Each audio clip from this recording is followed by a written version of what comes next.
जिंदगी का मिशन इसीलिए यही है।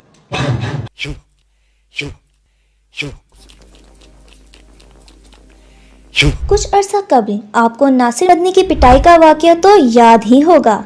नासिर मदनी का कहना था कि उनकी ये पिटाई किसी और ने नहीं बल्कि हक खतीब के गुंडों ने की। हक खतीब जो कि अक्सर सोशल मीडिया पर आपको लोगों की आंखें और मुंह से कीले निकालते हुए नजर आएंगे, क्योंकि नासिर मदनी ने इनका सारा भांडा जो फोड़ दिया था। जब एक वबाई मर्ज आया तब नासिर मदनी का कहना था, ओ फूका वाली सरकार नूं कि हुण तेरियां फूका किथे ने।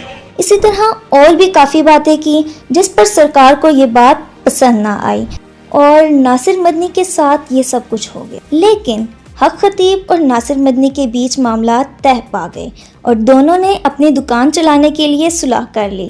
लेकिन इकरारुल हसन ने उस दिन से ही हक खतीब के खिलाफ एक्शन के लिए तैयारी शुरू कर दी, जिसका जिक्र उन्होंने एक टीवी प्रोग्राम में भी किया, सबूत हासिल किया और फिर अचानक एक वीडियो अपलोड की जिसमें उन्होंने इसका सारा चट्टा खोल कर रख दिया। शुफ वाली सरकार की शोबदाबाजियों का पर्दा चाक करेंगे।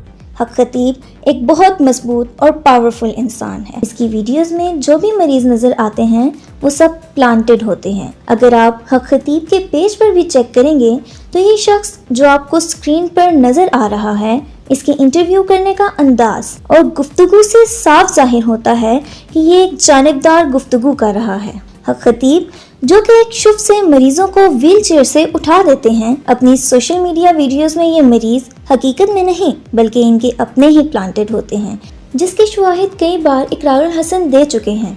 जब इकरारुल हसन इनको चैलेंज करने गए तो इन्होंने कैसे माहौल बनाए और हक खतीब जो कि अपने आप को सिपा सलारे खत्मे नबूवत कहते हैं, 2 आयात न सुना सके बल्कि शोरो गुल मचाए रखा। चाहिए तो ये था जिस तरह उन्होंने उवैस रुबानी को इंटरव्यू दिया वैसे ही इकरार के साथ बात करते तो समझ आती, लेकिन इनको पता था कि मैं एक्सपोज हो जाऊंगा और बकौले इकरारुल हसन कि वो 11 अरब की प्रॉपर्टी का मालिक है।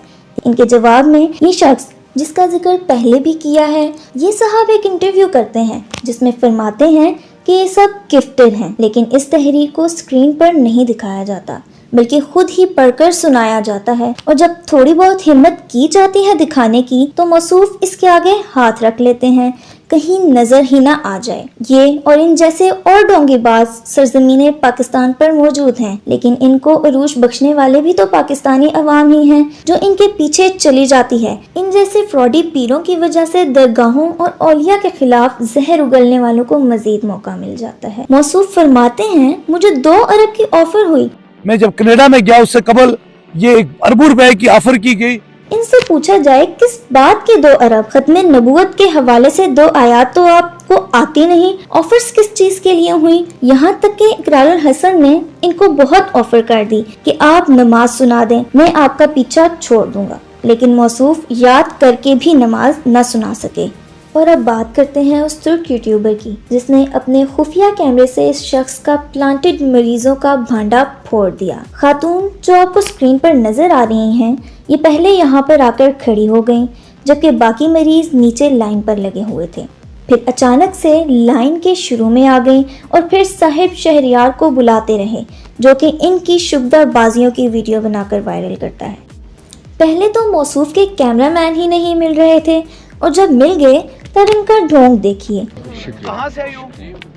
फिर साहिब सिर्फ उनसे गौर से मुलाकात करते हैं जो इनकी तारीफ करते हैं या फिर प्लांटेड होते हैं। सोशल मीडिया पर वो वीडियोस जो हक खतीब के मीडिया सेल ने वायरल की हुई हैं, उसको देखकर वो मरीज जिन उम्मीद की किरण नजर आती है वो जल्द सांस के धोखे में आ जाते हैं और आकर लंबी लंबी लाइनों में जलीलो ख्वार होते हैं। फिर इनको 7 दम करवाने का कहा जाता है और आने वाली मरीज को सबसे पहले ये पूछा जाता है कि आप करते क्या हैं, यानी कि आपकी जेब में माल कितना है।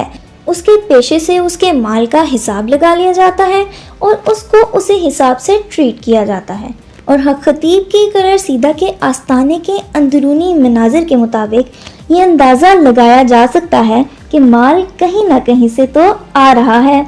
इतना सब कुछ कैसे? आखिर कैसे हक खतीब अपनी महफिल में बड़ी बड़ी शख्सियात को दावत देता है और काफी मशहूर नात ख्वां भी इनके गुन गाते नजर आते हैं। सब इनको सिपा सलारे खत्म नबूवत साबित करने में कोई कसर न छोड़ते, लेकिन इनमें से 2 आयात सुनने का मुतालबा हरगिज न करते। क्यों? ऐसा क्यों? आखिर अवाम को बताया जाए कि इस शख्स की खत्म नबूवत के हवाले से क्या कुर्बानी है, या फिर इन्होंने कुछ किताब लिखी है। ये शख्स न सिर्फ फिक़्ह हनफी बल्कि इस्लाम को नुकसान पहुंचा रहा है, और सबसे बढ़कर कि खत्म नबूवत के हसास मसले को इस्तेमाल कर रहा है। बहरहाल अल्लाह पाक हम सबको सही राह पर चलने की तौफीक अता फरमाए। आमीन।